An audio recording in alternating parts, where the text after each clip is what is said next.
بسم اللہ الرحمن الرحیم۔ السلام علیکم۔ یہ کاشانہ بصیرت کا چینل ہے اور آپ جو کتاب سماعت فرما رہے ہیں اس کا نام ہے اسرار نماز کی تجلی، جس کے مصنف ہیں حجت الاسلام محسن قراتی اور اس کا ترجمہ کیا ہے نثار احمد خان نے۔ پارٹ نمبر 15، نماز آیات درس توحید۔ ایسے حوادث کا رونما ہونا سادہ لو افراد کے درمیان ایک قسم کا مادہ اور متعدد خداؤں کا قہر سمجھا جاتا ہے۔ چونکہ وہ اس کی کیفیت و علتوں کو نہیں جانتے، اسی لیے خدا سے غافل ہو جاتے ہیں اور بے جان مادہ کو سب کچھ سمجھنے لگتے ہیں، خصوصاً سورج و چاند کو پوجنے والے خاص قسم کے افکار ڈھونڈ لیتے ہیں۔ نماز آیات اس لیے پڑھی جاتی ہے تاکہ اس کی پیدائش کا سبب اور مادے کی دیگر گونگیوں پر توجہ دی جا سکے، یعنی خدا توانا ہے اور وہ لوگوں کو توحید کا درس سکھاتا ہے۔ روایت ہے کہ جب پیغمبر صلی اللہ علیہ وآلہ وسلم کے چھوٹے فرزند ابراہیم کا انتقال ہوا تو سورج کو گہن لگ گیا تھا، اور لوگ آپس میں کہنے لگے یہ فرزند رسول صلی اللہ علیہ وآلہ وسلم ابراہیم کی موت کی وجہ سے سورج کو گہن لگ گیا۔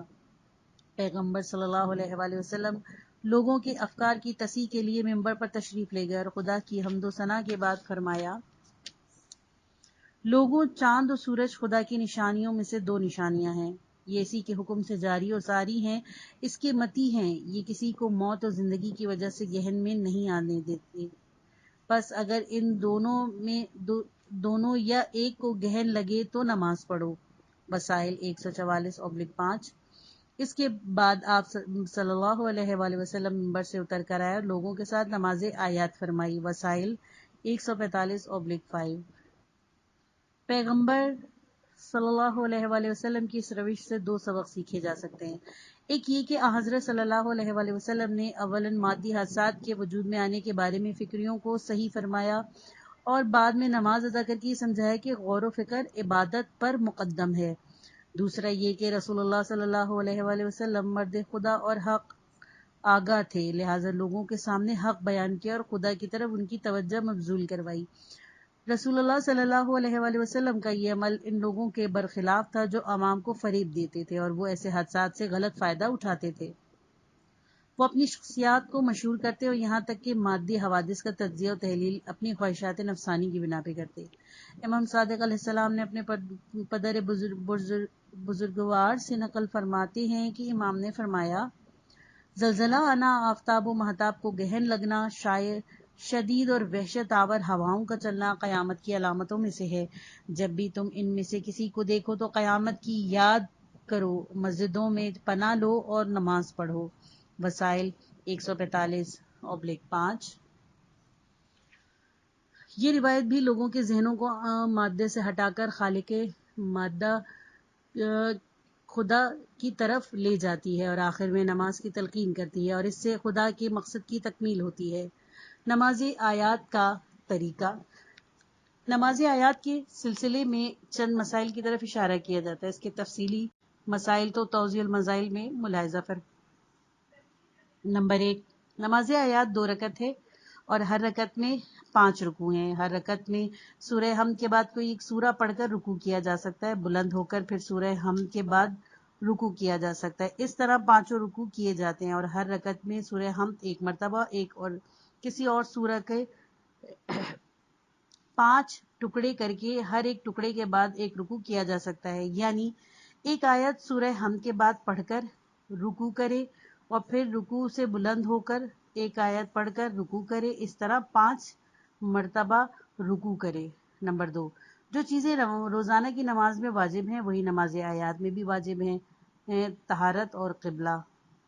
نمبر 3، نماز آیات کا فوراً پڑھنا واجب ہے، اس میں تاخیر نہیں کرنی چاہیے۔ آفتاب و مہتاب سے جب سے گہن لگے اسی وقت سے نماز آیات پڑھی جا سکتی ہے۔ اگر کوئی نماز آیات نہیں پڑھتا تو گناہ گار ہے اور تاعمر اس پر واجب بھی ہے، اور جب بھی پڑھ لے گا ادا ہو جائے گی۔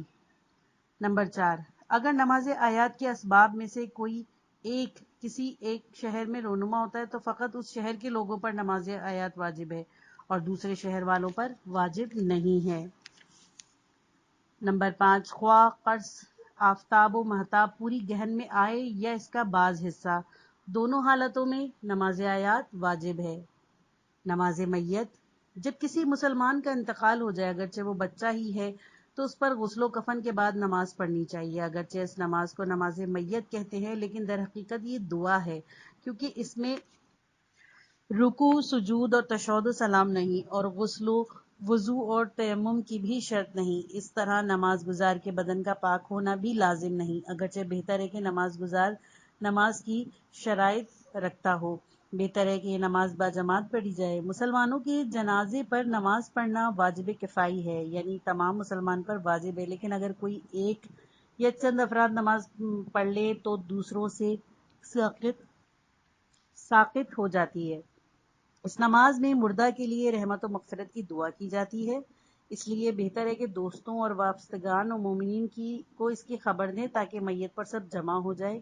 یہ نماز میت پر رحمت کا موجب بھی ہے اور نماز گزاروں کے لیے باعث اجر و ثواب بھی ہے۔ وسائل جلد نمبر 2 صفحہ نمبر 762۔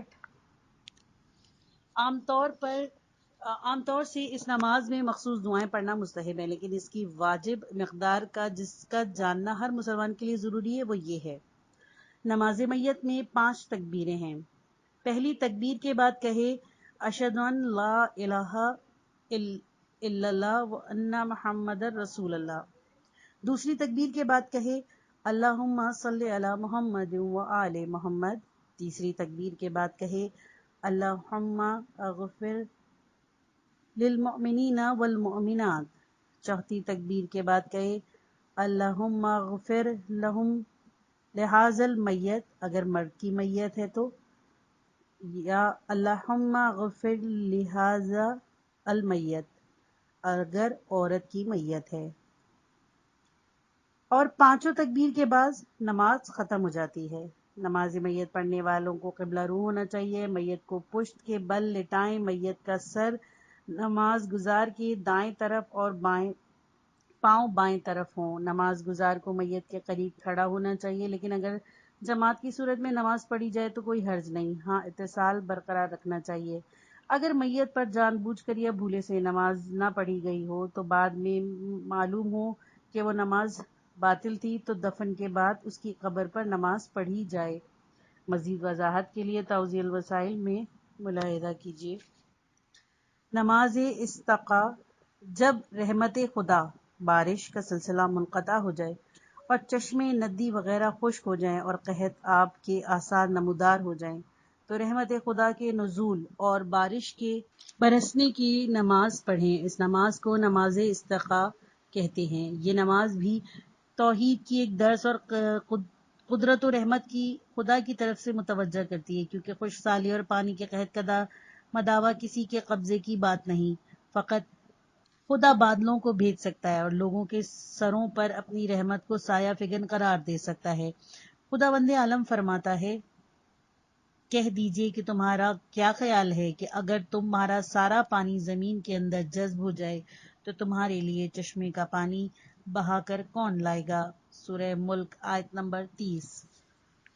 کسی خطے میں بارش کا نہ ہونا قہر خدا کی علامت ہے، اور کبھی بارش کا انقطاع کا سبب معاشرے میں لوگوں کے گناہ بھی ہوتے ہیں۔ پس بارگاہ خدا میں توبہ، استغفار اور تضرع و زاری خدا کی خوشنودی کا سبب بن جاتی ہے اور خدا خوش سالی و کم آبی کو برطرف کر دیتا ہے۔ نماز استسقاء رحمت خدا کے نزول کے لیے ہے، بارش نہ ہونے کا سبب۔ جیسا کہ اشارہ کیا جا چکا ہے کہ کبھی بارش نہ ہونے کا سبب لوگوں کے گناہ ہوتے ہیں اور یہ قسم کا خدا کا عذاب ہے۔ رسول خدا صلی اللہ علیہ وآلہ وسلم فرماتے ہیں جب خداوند عالم کسی امت پر غضبناک ہوتا ہے اور اس پر عذاب نہیں بھیجتا تو چیزوں کی قیمتیں بڑھ جاتی ہیں، عمر کم ہو جاتی ہے، تاجروں کو فائدہ نہیں ہوتا، درختوں پر پھل نہیں لگتے، نہروں کا پانی خشک ہو جاتا ہے، بارش کا سلسلہ منقطع ہو جاتا ہے اور شریر افراد لوگوں پر مسلط ہو جاتے ہیں۔ من لا یحضر 524/1۔ دوسری حدیث میں امام صادق فرماتے ہیں جب حکام فیصلوں میں ظلم کرنے لگتے ہیں تو آسمان سے بارش کا سلسلہ منقطع ہو جاتا ہے۔ من لا یحضر 524/1۔ روایت کے لحاظ سے جو چیزیں بیان ہو چکی ہیں ان کے علاوہ گناہوں کی کثرت، کفران نعمت، حقوق کی پامالی، کم تولنا، ظلم و حیلہ، نیک باتوں کا حکم نہ دینا، بری باتوں سے منع نہ کرنا، زکوٰۃ نہ دینا بھی کبھی بارش نہ ہونے کا سبب بنتی ہے۔ تحریر الوسیلہ جلد اول صفحہ نمبر 245 نماز استسقاء۔ حدیث میں بیان ہوا کہ حضرت سلیمان علیہ السلام نماز استسقاء کے لیے اپنے اصحاب کے ساتھ شہر سے باہر تشریف لے جا رہے تھے۔ راستے میں ایک چیونٹی کو دیکھا، وہ آسمان کی سمت ایک پیرا اٹھا کر کہہ رہی تھی، خدایا ہم تیری کمزور و ضعیف مخلوق ہیں اور تو ہی ہمارا روزی رساں ہے، پس بنی آدم کے گناہوں کے سبب ہمیں ہلاک نہ کر۔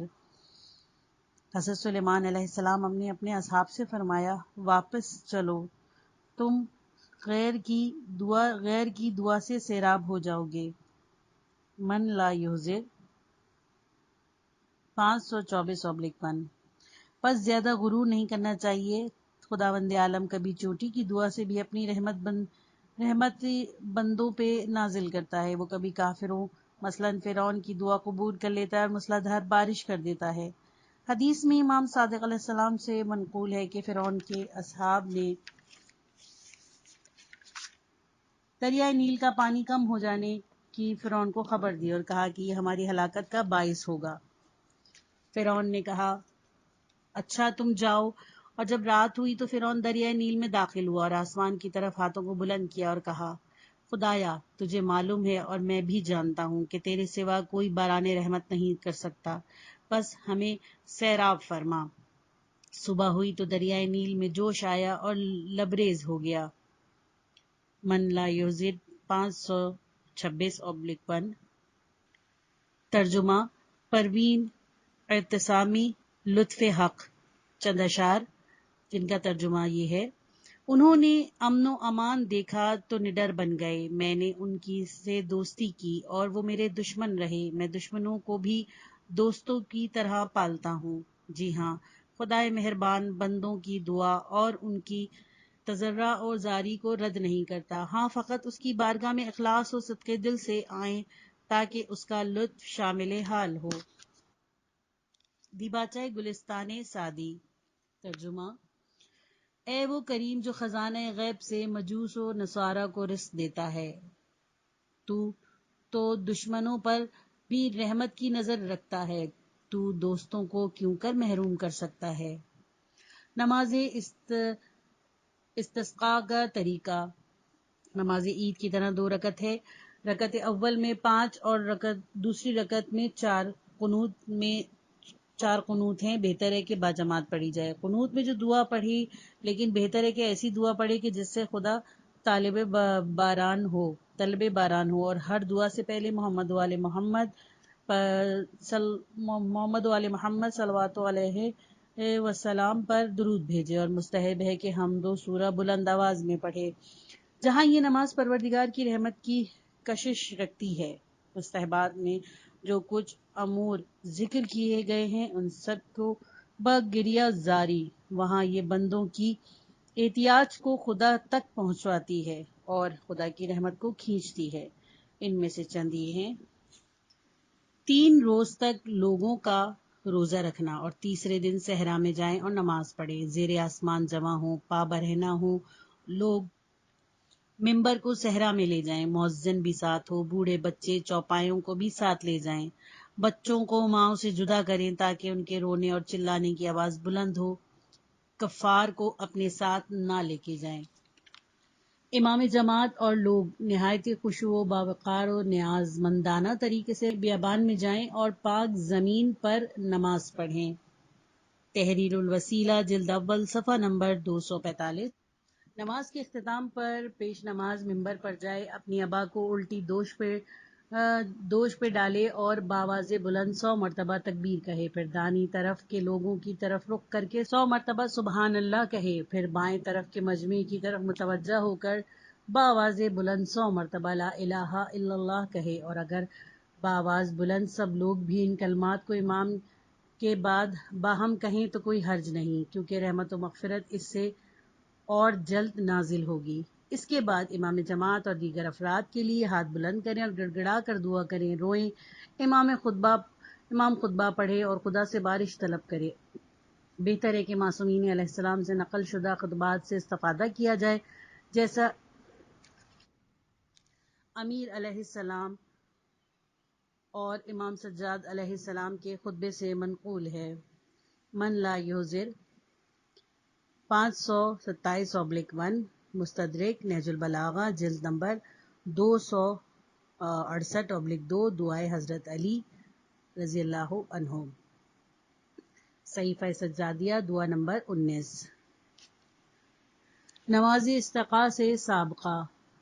جیسا کہ تاریخی روایت سے معلوم ہوتا ہے کہ نماز استسقاء کی استسقاء انبیاء علیہ السلام کے زمانے میں بھی تھی، جیسا کہ آپ حضرت سلیمان علیہ السلام کے شہر سے باہر جانے کا پڑھ چکے ہیں۔ کچھ دعائیں اور حدیثیں بھی اس سلسلے میں نقل ہوئی ہیں، اور رسول خدا کا نماز استسقاء میں کیا شیوہ تھا، اور ان خطبات سے بھی یہی معلوم ہوتا ہے کہ جو اس نماز سے متعلق ہیں کہ اس سنت پر عمل ہو چکا ہے، جیسا کہ خطبہ امیر المومنین علیہ السلام اور خطبہ امام سجاد علیہ السلام اس کا ثبوت ہے۔ من لا یحضر الفقیہ نماز استسقاء۔ تاریخ میں بعض بڑے علماء نے بھی اس نماز کو قائم کرنے کے لیے اقدام کیا اور خدا سے باران رحمت حاصل کی۔ البتہ اس نماز کا مسئلہ بہت نازک ہے، اگر خداوند عالم دعا قبول نہ فرمائے اور بارش نہ دے تو باعث شرمندگی بھی ہوتا ہے کہ خدا نے ان کی دعا نہ سنی۔ اس جہد سے اس نماز کے لیے اقدام کرنے کے لیے جرأت و اثار آبرو عزت کے خطرے کو مول لینا پڑتا ہے۔ ہمارے زمانے کی ایک مشہور ترین نماز استسقاء آیت اللہ عظمیٰ سید محمد تقی خانصاری رحمۃ اللہ علیہ کی نماز ہے۔ لکھتے ہیں کہ 1363 قمری اور 47 سال قبل کہ جس سال چند ملکوں نے مل کر ایران پر حملہ کیا، قم میں بارش نہیں ہوئی تھی، کھیتیاں اور باغات سوکھ گئے تھے، اہل قم قحط و خشک سالی سے ڈر رہے تھے۔ آیت اللہ خانصاری نے 2 روز تک نماز استسقاء کے لیے اطراف کے قم کے بیابانوں میں تشریف لے گئے۔ اگرچہ ان کا یہ عمل معنوی اور غیبی امور پر اعتقاد نہ رکھنے والوں کے لیے مذاق کا باعث ہوا تھا، لیکن دوسرے روز ایسا ٹوٹ کے پانی برسا کہ ندی نالے بہہ نکلے۔ یہ بات اس قدسی صفت مرد خدا کے آثار میں سے ایک ہے۔ آثار الجمہ گنجینہ دانشمندان جلد اول صفحہ نمبر 324۔ مرحوم کی قبر حرم میں حضرت معصومہ علیہ السلام میں موجود ہے۔ دوسری نمازیں۔ خدا اور بندے کے درمیان رابطہ قائم کرنے کے لیے بہت سی نمازوں کی تاکید کی گئی ہے، جیسے نماز غفیلہ، نماز حاجات، نماز وحشت کو جو کہ دفن کی پہلی رات میں پڑھی جاتی ہے، نماز اول ماہ وغیرہ، اور بہت سی نمازیں ہیں جو دعاؤں کی کتابوں میں بیان ہوئی ہیں۔ شائقین ان کتابوں میں ملاحظہ فرمائیں۔ ہم اپنی اس کتاب کو اس امید کے ساتھ یہیں ختم کرتے ہیں کہ یہ آخرت کا توشہ اور اپنے اور دوسروں کے لیے فائدے کا سبب بنے۔ تمام شد بتاریخ 5 دسمبر 1991۔ اللہم صلی علی محمد و آل محمد۔